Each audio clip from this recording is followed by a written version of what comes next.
Hello, and thanks for joining us today on the Higher Ground podcast. I'm your host, Tom Castriota, and I got the idea for this podcast during a coaching session I had with one of my mentees. I thought to myself, this stuff could be gold, or at least moderately useful. Maybe I can record it so you could benefit too. Then it dawned on me I can record conversations with my friends, mentors, and other colleagues, most of whom are way more successful and interesting than I am. A few months and about a zillion edits later, this podcast was born. So, whether you're preparing for an interview, seeking a promotion, or just curious about what's in the minds of hiring managers, executives, or other interview candidates, then this podcast is for you. Join us as we explore real career journeys, one story at a time. And if you actually do like the show, well, you know what those buttons do down at the bottom. Thanks again for watching. Oh, and from the lawyers, views expressed on the Higher Ground podcast are the personal opinions of our guests and me, your host, and do not necessarily represent the views of their employers, past or present.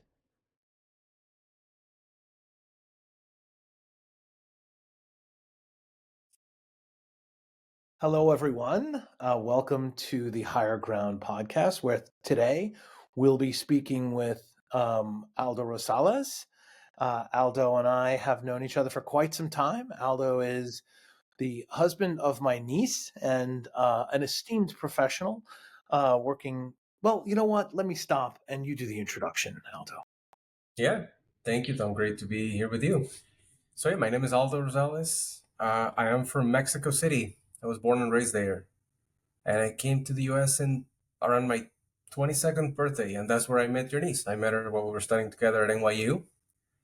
From there, we kind of took career decisions that took us in many places. Me, in particular, I finished my master's at NYU in financial engineering.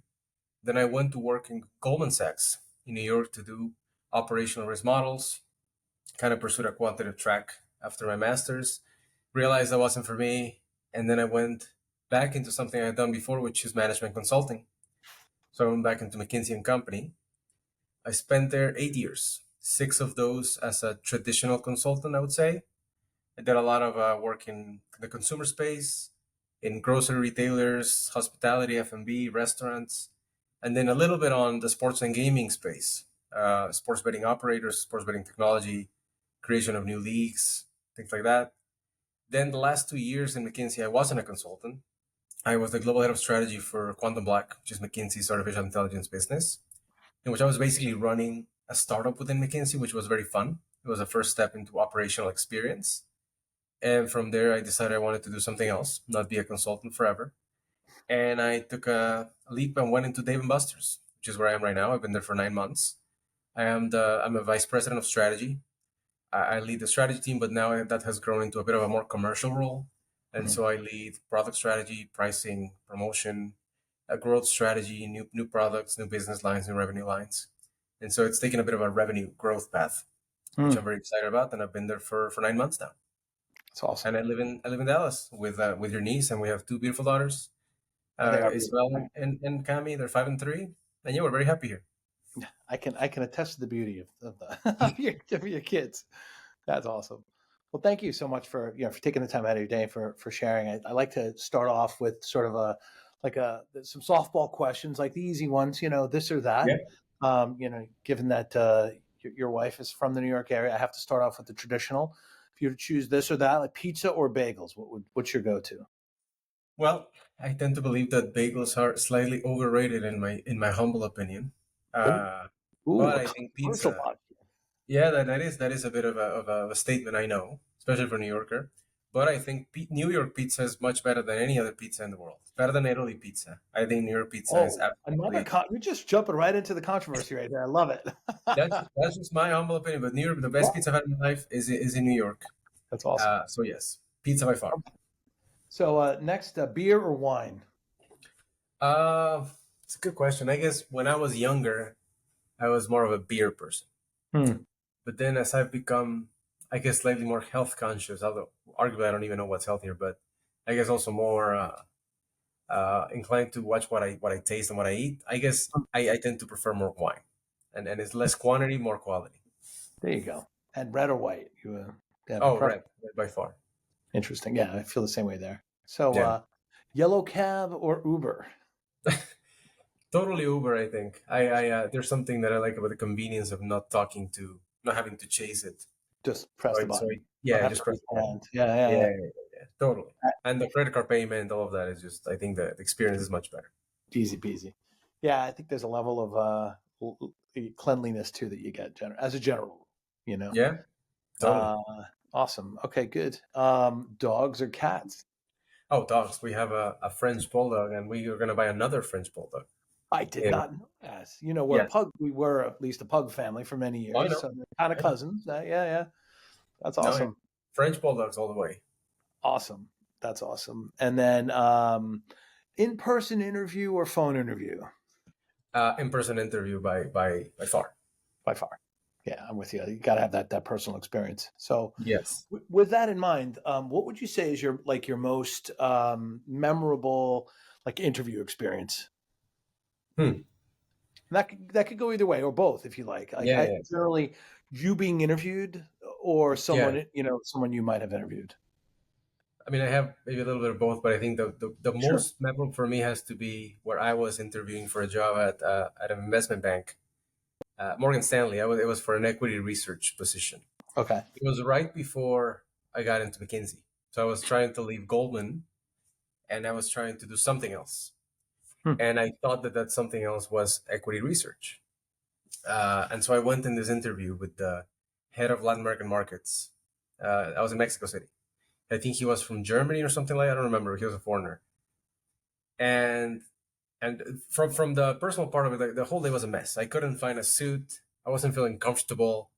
Oh, I didn't like what I was wearing, which I think there's a big element of confidence when you go to these interviews. And just for absolutely. some reason, it wasn't clicking, for me. Hmm. Uh, I thought I had done my homework in terms of like the what he's gonna ask me, kind of concepts.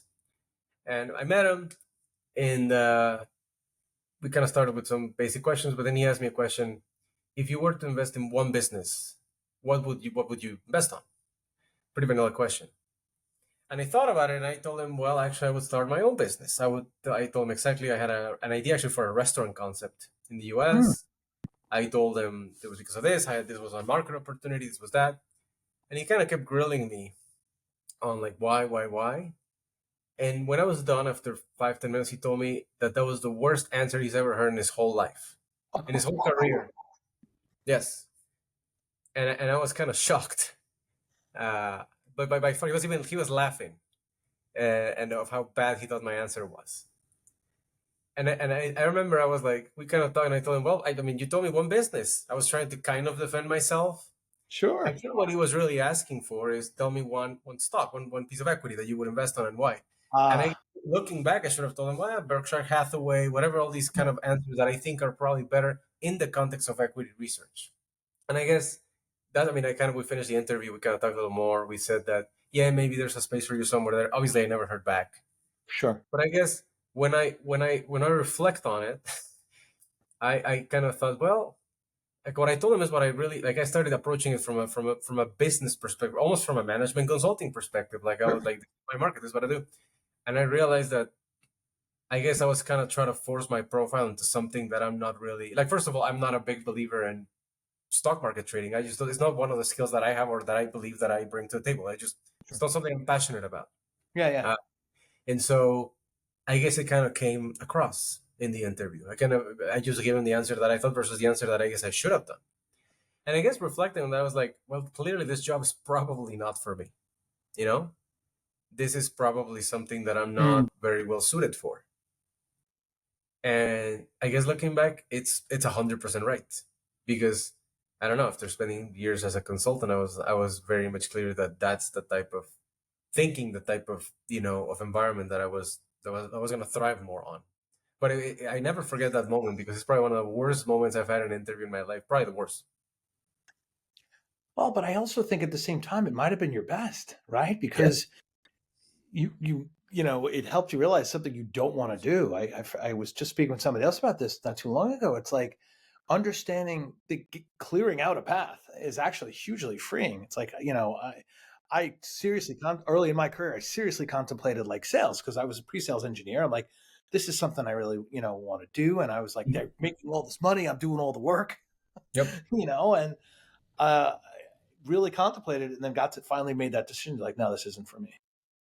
But Yeah, I totally agree, and I think it brought up a point for me that is, I think throughout my life, the best thing that I've done is to prioritize what the type of job I want to have from a day-to-day perspective. Because mm, if you're an equity research analyst, for example, you're gonna wake up at 5 in the morning, you're gonna look at the markets, you're gonna have to be eventually selling all these equities to your trading desk. So there's a yep, very specific thing that you do. You eventually go into a sales track, yep, and the type of thinking, the type of things that you have to be passionate about are just different. And for me, as a consultant, you realize that, well, it's really more about every day is a problem. Every day is a dumpster fire, and or at least that's what I liked about consulting. That every day was a fire, and yeah, today the fire is we need to solve this. There's no data. What do you do? Okay, let's go solve that. And then the other day is like we have this people problem.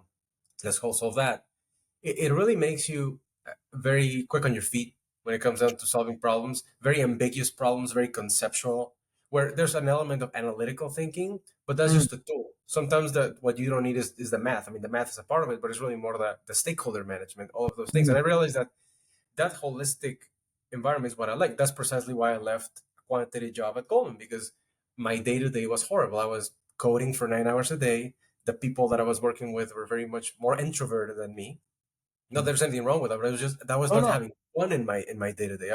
I'm much more. I like to talk all day. Like that's pretty much what I do today. Today, I solve problems in my company all day, every day, and I can't tell you how much energy I get from that. It's just yeah. I that's what I like to do, and so this is where I thrive. And it's all about finding where you thrive. Yeah, it's a few things in there I want to pull on. Like one is anecdotal. Like I remember when my daughter was very little. She'd come to me and said, "It's like, what do you do all day long?" I was working at the bank at the time. I was working. I think it might have been Deutsche Bank. And she said, "So what do you do like all day long?" Like, well, we kind of go to meetings and what do you do in the meetings? I'm like, well, we talk about strategy, or like you said, like we'll talk about a problem or we'll analyze this, and maybe it's interviewing somebody, maybe it's this, maybe it's that. And she's like, so your company pays you to talk all day long? Yeah. I was like, I didn't really think of that. You got that on the head. But so did you? So when you come into like such a diverse mix of problems, is there a certain do you have like a methodology or like is there a way you think about solving specific like frameworks or particular classes or problem? Like how do you go from I have a problem to breaking it down? Yeah, I think it's been a journey through my life to get to where I am right now, and I think I mean just now I'm just kind of like starting to learn from myself of how it's been a journey of how my thinking has evolved into what I do now. Because to answer your question, like what do I do now? I always try to approach it, and I want to use this buzzword of being 80-20 because in consulting they teach you how to be 80-20. But what that means is that basically most of the time, whatever you're trying to solve is going to be able to be solved. 80% of the value is going to come from 20% of that effort slash Mm, data slash whatever. And I think, I mean, just recently, the things I have to solve, like my company had no reporting and the KPIs were nothing, like massive problems that you could argue, well, this is a 3 year journey to really invest on this. In 2 weeks, what can I do tomorrow? What can I do right, next right, week? What can I right. do in 2 weeks? And it's never going to be perfect. But I think, how do you become pragmatic, but at the same time directionally correct to make decisions? Mm, That's where I think you mix a little bit of like, well, the math to actually solve this, yeah, I can think about it in 2 hours. But then how do I go talk to the analyst that's going to produce it to make sure he understands it? And then how do you talk to the person marketing so that she understands this? And so it's more based the journey of solving something. Whereas if you ask me, when I came out of college and me being, I was an actuary, I was extremely analytical. I mm, remember my first job, like some of my problems, I was like, well, they need you to do this calculation. And I took out a book and I started doing like this, literally like integrals and like some formulas. And I was like, and thinking back, I would have laughed at myself because it's like you're trying to approach it in such an academic and precise way mm, that obviously you spend 2 3 days doing it and you haven't done anything. You haven't solved absolutely anything. You're just making it more complicated. So it's all about how you can do imperfect answers with imperfect information, but that are just as good as possible directionally. So that mm, any problem, I feel like if you approach it that way, you can solve from like new revenue lines, new products, anything can be solved through that way. So it's more of a, I think it's a mindset more Yeah. than a framework, if that makes sense. Yeah, it makes perfect sense. I like the idea of imperfect solutions, imperfect answers, but just what can I do? What is the and it's a common trap. I remember in consulting, it's like trying to find perfect. It's like first things, let's figure out what are all the problems, right? And of these problems, what do you think we think are the most impactful we could tackle first, right? And then again, Yeah. absent the information, the other thing that at least I recall distinctly from like consulting was particularly when we're selling a project or even coming up with a solution was very much dependent upon what would work for them. Hmm. Like Yeah. I tried this, it's something called the analytic hierarchy process years ago. It was like a way to make, instead of making like decisions, like if you come in to look at a problem, the concept was one of, you bring bias to the decision. Like if you want to go, excuse me, if you're going to position to your wife, should we fly, take the car, or a train, right? Public Hmm. transportation. You're going to come in with your bias, right? And then as you look down your different options of cost and efficiency, you know, number of stops, duration, whatever, like you're going to naturally come in versus this approach gave you this kind of pairwise way of solving the problem. So it removes some of that inherent bias, which was interesting, fascinating, right? But when we came back to the client and gave them an answer they didn't want to hear, they're like, yeah, we don't think we want to do that. So like the solution that works, I think a lot of times if they're close is what can the client do? What do they want? I think that's the people part, if you would, is a huge factor there.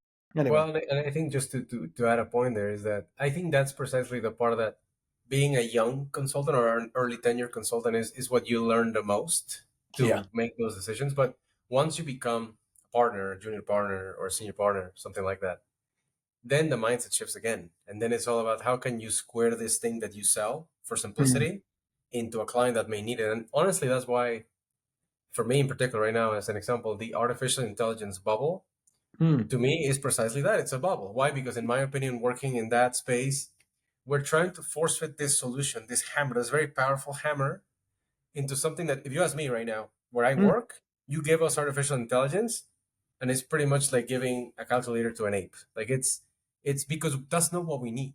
We don't even have basic sales reporting right. So mm. AI is not going to solve absolutely anything. And Sure. and that's the part of consulting that sort of like I got a little less into, which is less about what the client needs and it's about what you need. And Mm, so I kind of didn't. I lost a bit of passion, if you will. I'm not saying that all consulting is like that, but I do think there's an element of salesmanship that it goes a little sure. beyond the need, which for Sure. me at least is not. I never found passion in that, I guess. Yeah. Yeah, no, I think that's right. I think it's what's the hot technology or topic today to sell to the client, right? And I think the reality is when you need the blocking and tackling, right? The basics first. You can eventually leverage the technology, but right now we need, like I said, sales reporting or whatever. Yeah, Yeah, I do think I've been fascinated the way I've been using it. I think it's going to be much more personal. Like, help me write this document, or I need 5 ideas for, let's just say, I don't know, a podcast name, for example. But like things like that, right. that level of sort of like assistant that's Yeah, smarter than the usual. I won't say the name because it'll start up, but like you know what I mean. Like those. I think that level of usefulness will become more and more evident. That's just that's my perspective on that. Tell me about like your interviewing experiences. Like what are some of the major flubs candidates will do that you'd suggest? Like that one may not have gone so well. Like on the yeah, other side of the desk. yeah, yeah. I mean, I just went through right now because I just built my own team, right? I mean, I was on my own and now I have 6 people, so I just it's very fresh for me. Uh, I think some of the themes that I see as very negative, right? The first one is to not have a good answer as to why you think the company or the role excites you. I think many people are very competent, and I had people that were, senior directors and reporting in famous banks and all this. And when you ask them, but why do you want to go from a bank to an entertainment company? And, which is a fair question. I, And I I think the answer sometimes has been, well, because I live in Dallas and I want to stay in Dallas. Or the answer has been because I find that interesting, or I find like some sort of vague and loose answer. And so I feel that one of the main things that I look for, not I would say not the main, one of the biggest ones is the mm, fact that someone wants to be there. that somebody wants to, we feel passionate about the brand or what we're doing.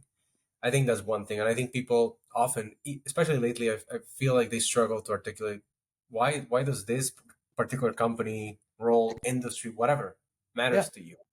I think that's the first major one I've seen. Mm. I think the second one is not preparing for like the type of questions that you think you're gonna get. For example, on a strategy role for a company, I would imagine that the first thing you want to do is Google the company, look at the investor relations deck, and there's very clear document that shows our strategy. Like it's as simple as that. You can use AI for that, to your previous point. Like, consume this document. Give me my top three topics to talk about on the Yes. interview. And one of the first things I ask is, well, tell me, I mean, assume you look at this, what questions do you have for me about our strategy? Mm. And I can't tell you how many times people, it's clear they don't even know. They didn't even take 30 minutes. Because I also think it doesn't take a long time. But like they clearly haven't taken the time to slightly prepare for what honest questions do they have. Hey, I don't understand why why it says this, or why is the stock price like Yeah, this? Like yeah, basic questions that I feel like are smart questions. I think asking smart, because really what you're probing is, do these people can they ask smart questions? And I think that that's something that gets lost. And yeah. and I think the third one is applying for jobs where you don't really have the skill set. And I think it's something that in the past I think we all kind of do sometimes, or we think we can, but I think we, again, if you're I'm very clear of the requirements. You're gonna previous management consulting experience. Like I think you're very clear, Yeah. and then you have, you give a case to people or you ask them about their experience.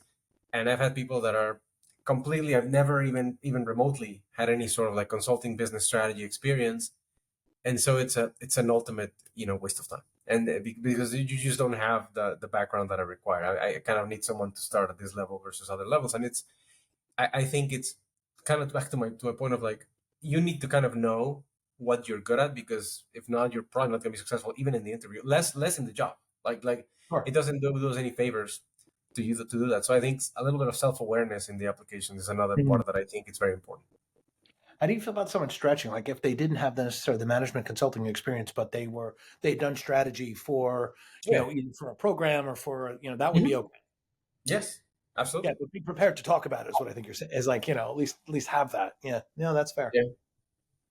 Any particularly funny, and it doesn't have to be recent. It could be throughout your history. Like anything of particular like comedic value, because I do like a good funny story. Yeah, I think, let me think about a recent one.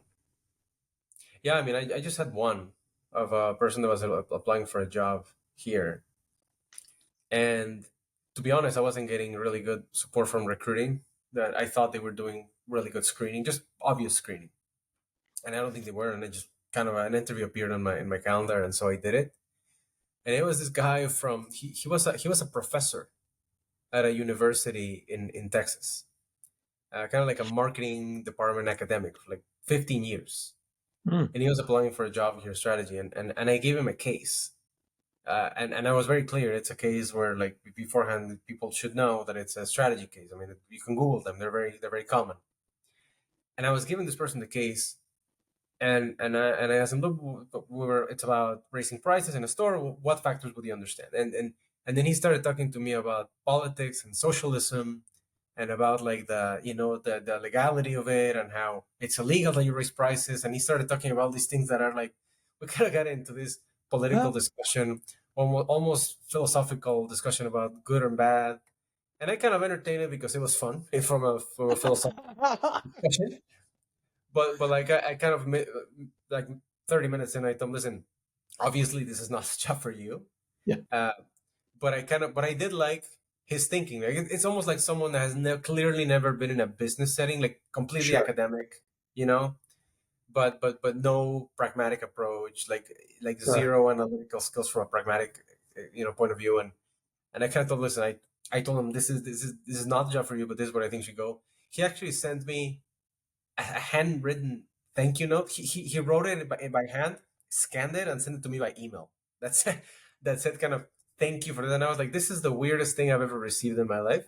But he kind of has a special, like he signed it with his fist, hand and fist, and then it's like, Yeah, yeah, yeah.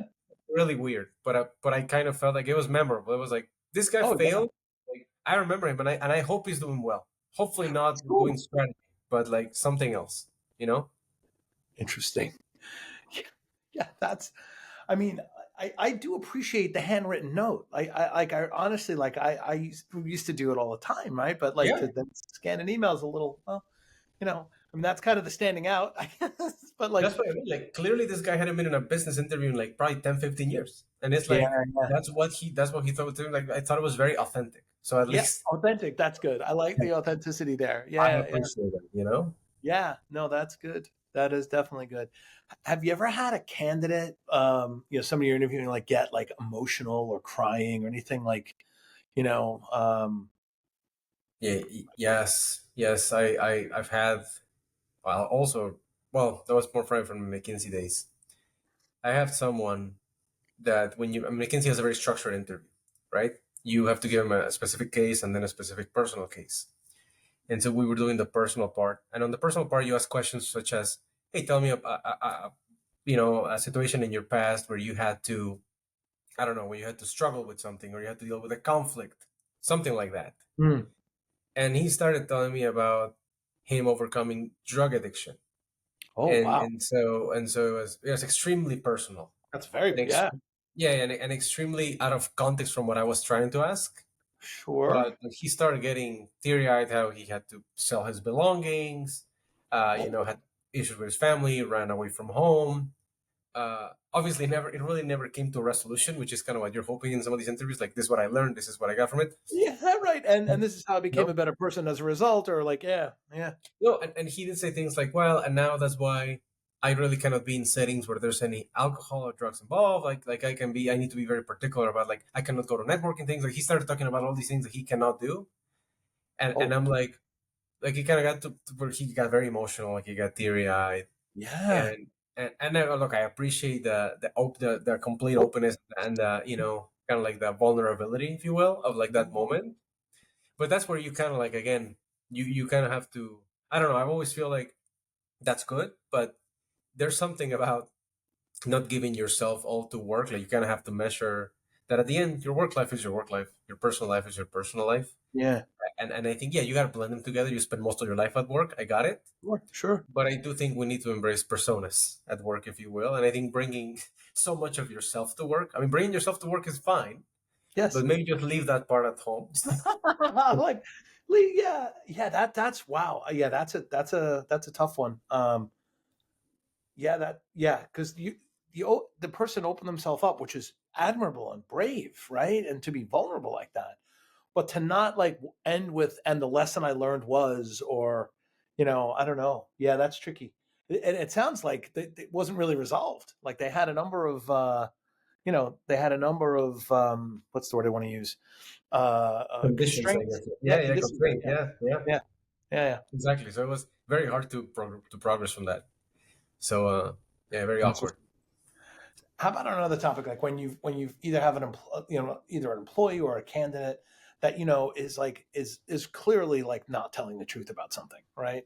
They're lying or they're misrepresenting something, or you know um, not being as honest and open as that previous candidate. How do you handle situations like that? Uh, I think, in general, my management style overall, just as a bit of a preamble, has been shaped by. I think the best feedback that I've received in my life is the feedback that I got on the spot. I still remember it. I still almost feel it, if that makes sense. Like, I still Mm, feel it in my stomach. Like, I remember how it made me feel. yeah. And so I think that shaped me in my management style, that I try to be. I'm extremely direct. I'm extremely to the point. I'm a big sponsor to people, and I like to create opportunities. But I also feel like when things like what you just said happen, I think the best thing you can do to someone is to, in a professional but very direct way, address it directly, extremely direct, Mm, and just basically make it very clear that that's going to lead to the worst outcome for everyone. And I yeah. think I think at some point, I don't know, I questioned myself, like, how much patience we should have with people. I think there's a balance between being patient with people and also having people grow and learn from moments. But I Yeah. do think at some point it comes down to intrinsics and to when do you make that?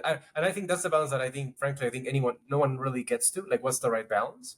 Yeah. But I try to give people multiple chances. That's just my approach.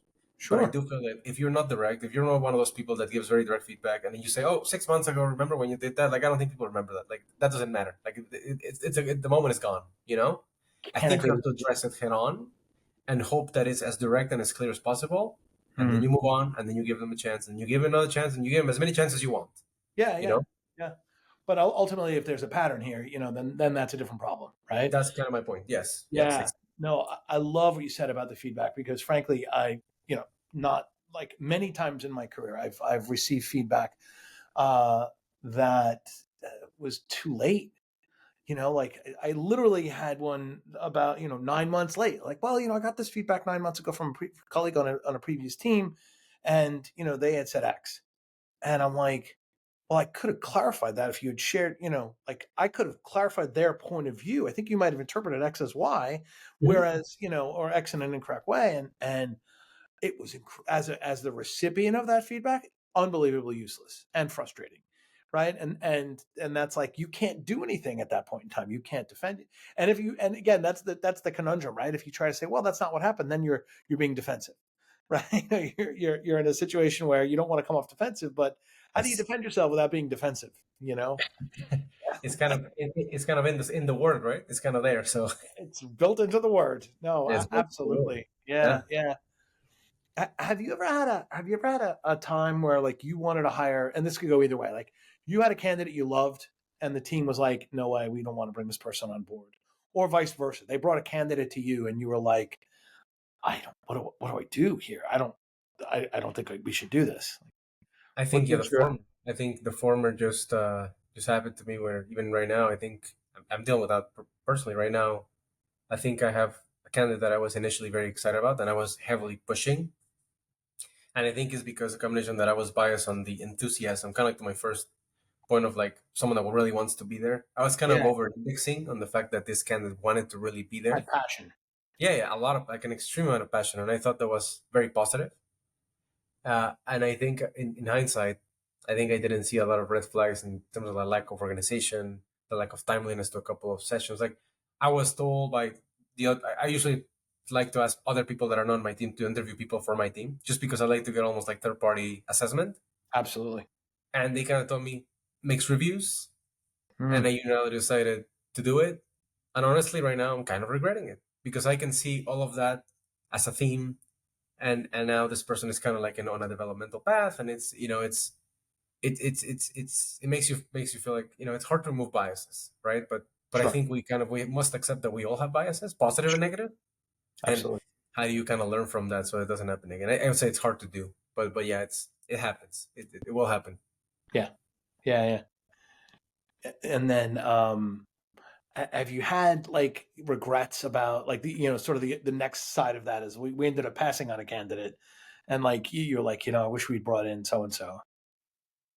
Yeah, I mean, there has been, and I think both McKinsey and here, and I think part of sometimes is because sometimes there's been democratic processes Yeah. in which I'm very heavily pushing for someone to be hired, Mm, and other people didn't have it. And honestly, in some cases, and this is part of my frustrations with, I'm not saying McKinsey in particular, but in the consulting banking environment, it's very strong. there is a little bit of bias towards the prestige that someone brings from a pedigree perspective. You feel like if you don't come from a certain school, Ivy or if you School. don't come from a certain background, Mm, like there is a bit of a negative connotation that I've perceived for some mm, candidates, and I've seen candidates that I've been extremely bullish about, mm, and some of the comments that I've heard is like, well, are you going to put him in front of this client or that client?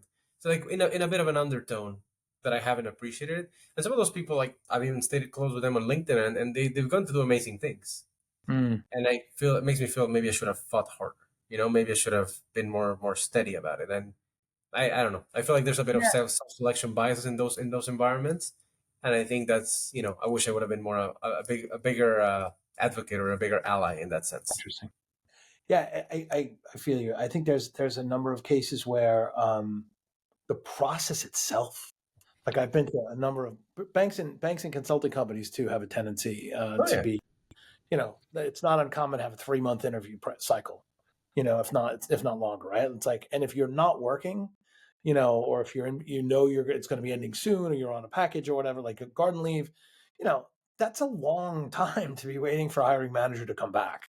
You yeah, know, yeah, I think that's definitely becomes a problematic situation.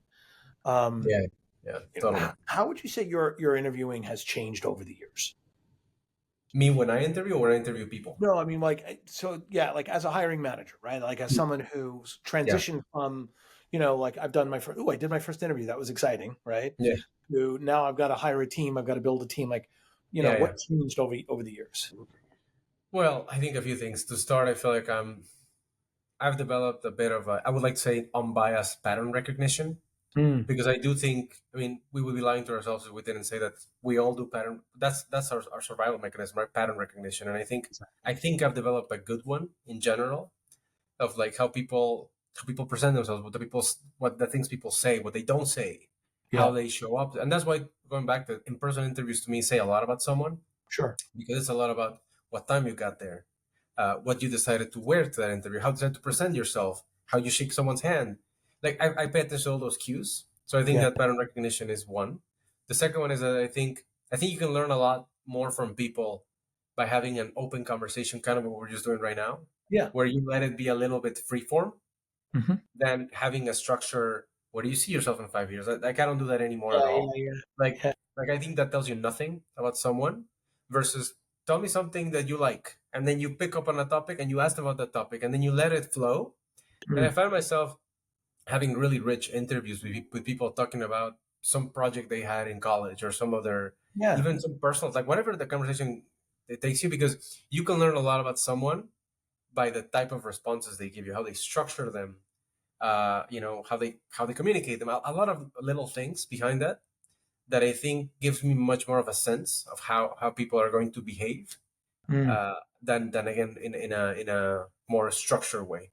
sure. And I think the third one is that I definitely try to open myself more to diversity of backgrounds or experiences. Like you're saying, like I feel like I don't know. I have felt I've met people from elite colleges, elite consulting companies that honestly their raw problem solving skills are just not that good, but they Mm, have the right pedigree.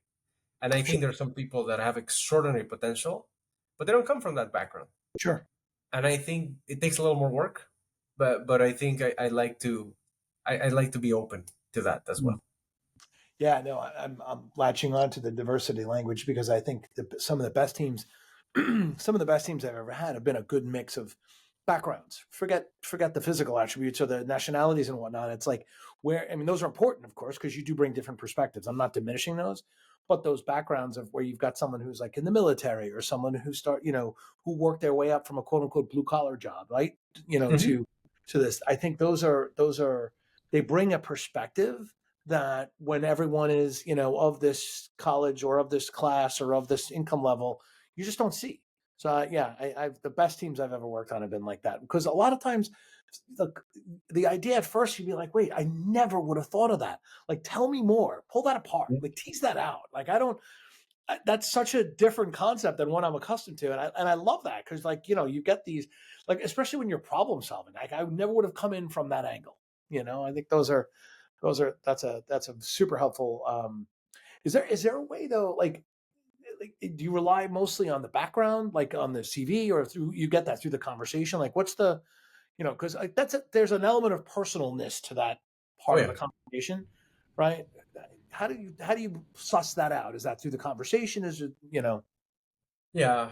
I think so, because you can kind of tell, depending on the background that someone has, you can tell what are Mm, the interesting parts that you can probe into. And so I just try to grab a hold on to whichever one. If there's an interesting professional experience that I think I want to dive into, and then you just take a bit mm, of an anchor and you go from there. Like I think there's many entry points into someone's persona. You can approach it yeah, through the education one. Usually if they're more junior, you want to approach it through the education path. Like tell me about your favorite subject, and then you yeah, kind of build from there.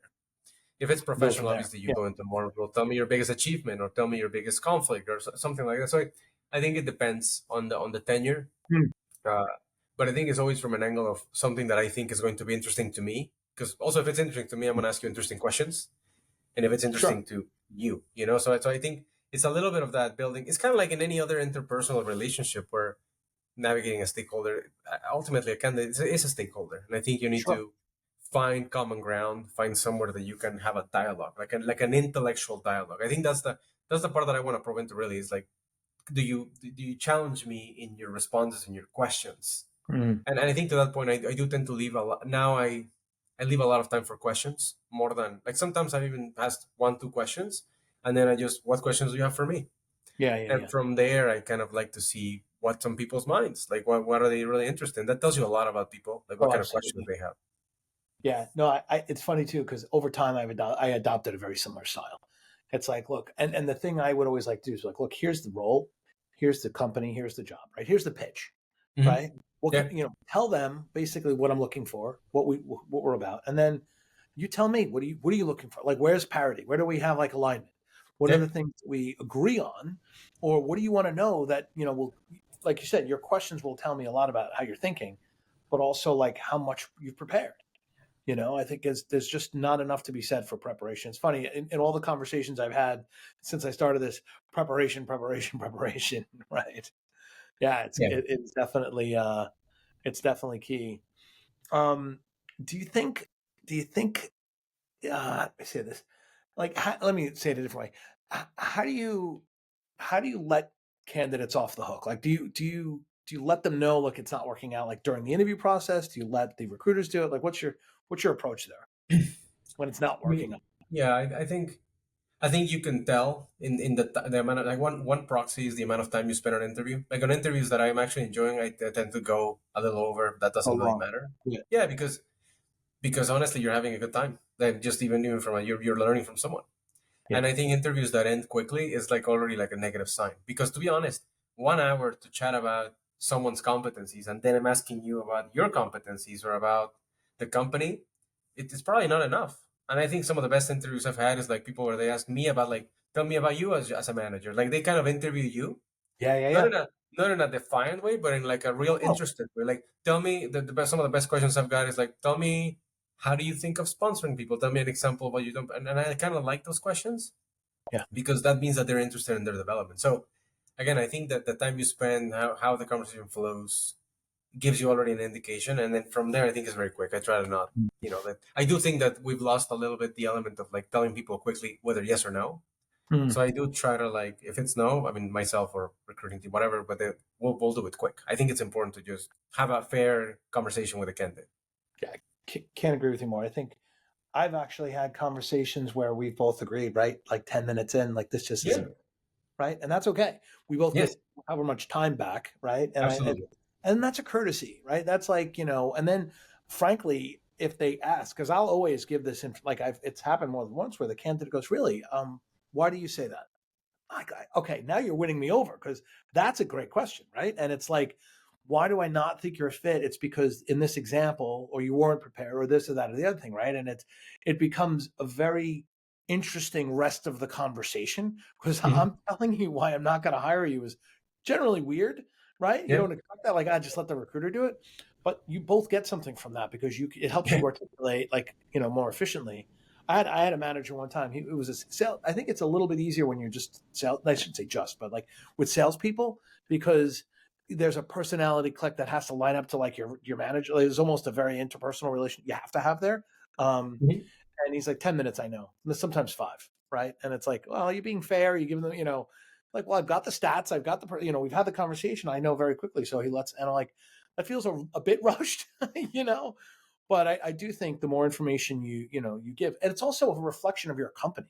Like I've Mhm. literally had people say, "Look, I'd love to come work for you. You're so honest, you're so open. Is there another role we'd have on the team, or is there something else we fit?" It's like maybe then the conversation shifts, right? But like I do think you're selling yourself and your company at the same time. You're you know Yeah. you're being sold on the candidate, right?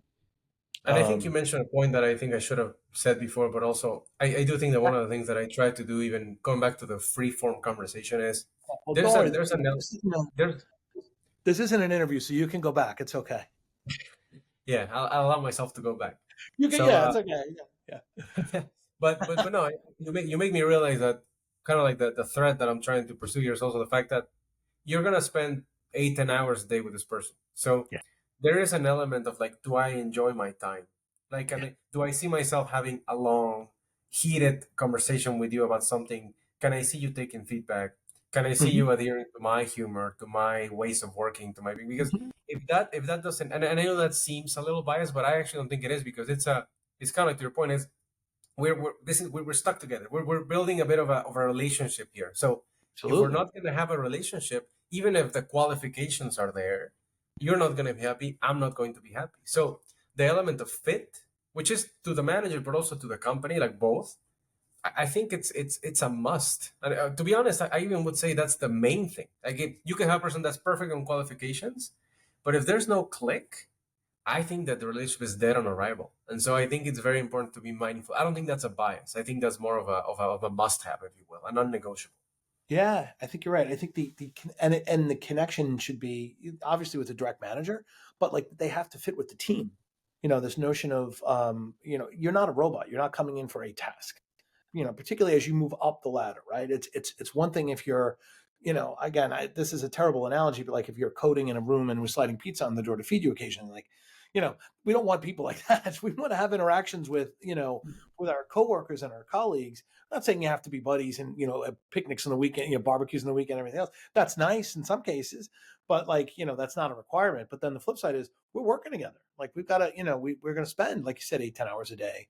And we want it to be with somebody who we can have a conversation with and enjoy. And yeah, that makes Yeah, sense. and that's why to me, I think whenever someone picks a career or a job, it's one of those things that I never got this advice, but I think if I could ever go back or someone ever asked me what advice was I should have gone is it's really all about like those 8-10 hours a day, like that how you spend your time doing the job is going to Mm, be, in my opinion, 90% of your happiness. Like if you don't see yourself spending time and you don't click personality wise with the type of people that are going to be in that environment, you're probably not going to be successful. It's like for me, I know I'm not a salesperson. I just know that because I know that about myself. So mm, if I was ever in a sales organization, I know I'm going to be miserable.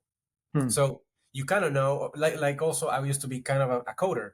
I know I'm not a coder by personality. I'm miserable in those environments, and so why am I gonna? Even if I'm passionate about the topic, I would never put myself in that situation because I know I'm not gonna be successful. And so if I know that I'm successful in an environment that's more about dialogue, discussions, meetings, that's where I thrive.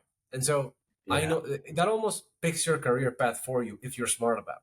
That's one thing that I kind of always try to keep in mind. Like the day to day must shape what you decide to do for a living. Yeah, that's really good advice. I think that's excellent, right? Because a lot of times we don't take the time to reflect. I want this job because it has maybe prestige, or it's Yep. got money, or it's geographically convenient, right? All those things run out over a period of time. Like money, of Yeah, course, is an important piece, but you're spending so much of your time, right? And you're essentially trading time for money at the end of the day. And absolutely.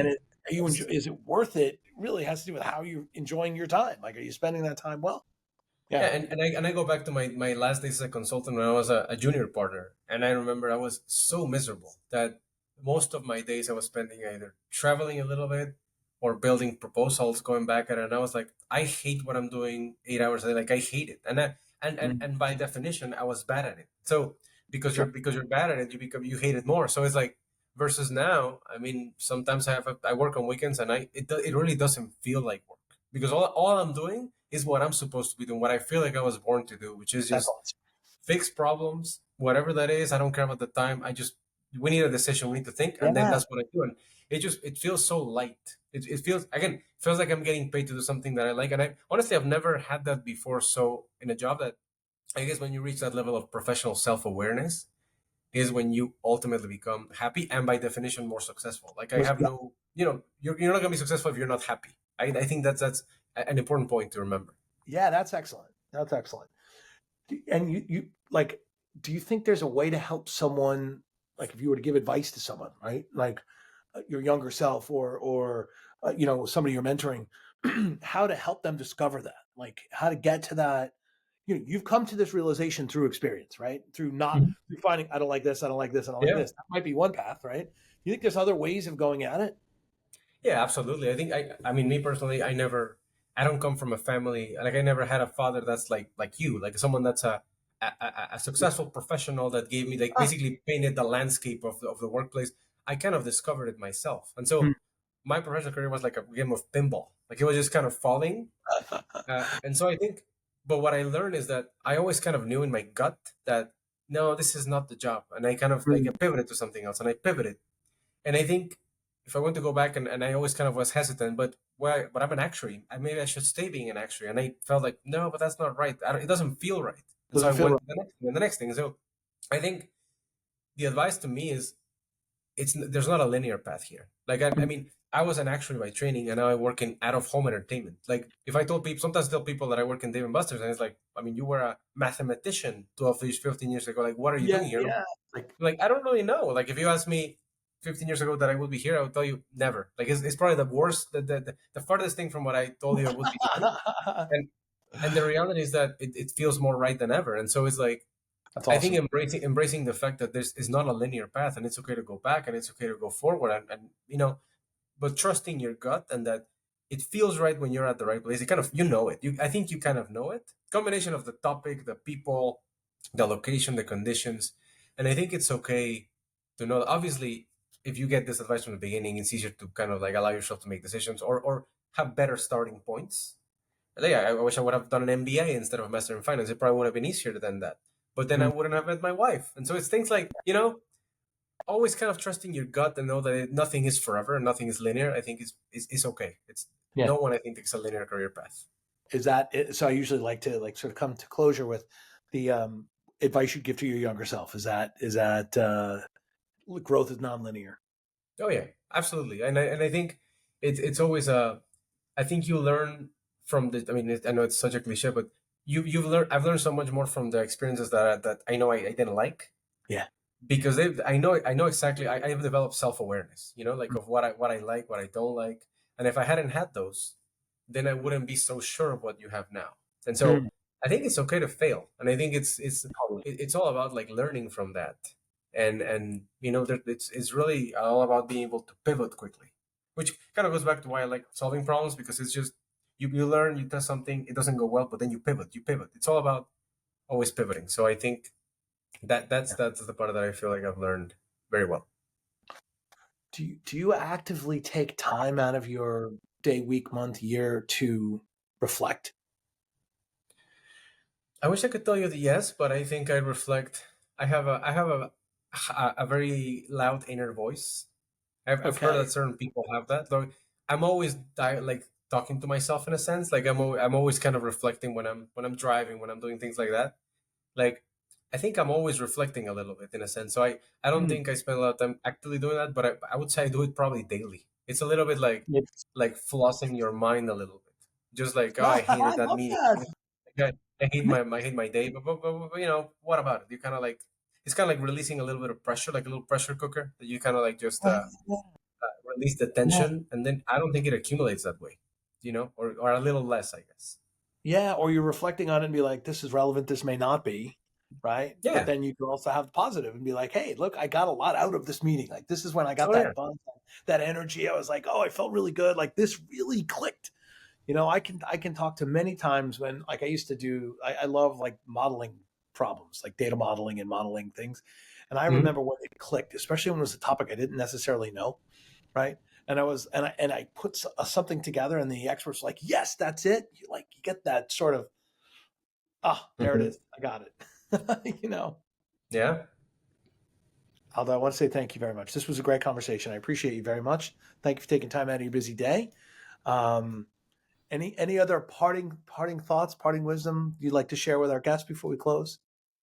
Uh, I think I mean, related to what we're saying, is that I think it's important to be patient with yourself, especially as you're navigating a career. Like I know it sounds again like something people say, but I I, I think you're gonna make a lot of people are gonna make a lot of mistakes. I've made a lot of mistakes, and I'll probably make a lot more. But I think always doing what feels right is never gonna be the wrong decision. Mm. And so I think having the patience to find your place is very important. Again, I don't. There's very few people nowadays that land on their ideal job from the get go. I don't think there's anyone that does that anymore. About it, You know. yeah, I doubt that. Awesome. Well, again, thank you so much. Of course. And Thank you. we appreciate you.